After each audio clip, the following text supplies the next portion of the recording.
اللہ جس کا چاہتا ہے رزق فراخ کر دیتا ہے اور جس کا چاہتا ہے تنگ کر دیتا ہے،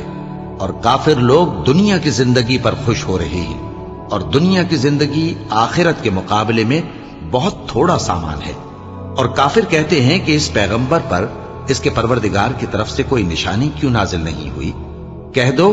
کہ اللہ جسے چاہتا ہے گمراہ کرتا ہے، اور جو اس کی طرف رجوع ہوتا ہے اس کو اپنی طرف کا رستہ دکھاتا ہے، یعنی ان کو جو ایمان لاتے اور جن کے دل اللہ کی یاد سے آرام پاتے ہیں ان کو۔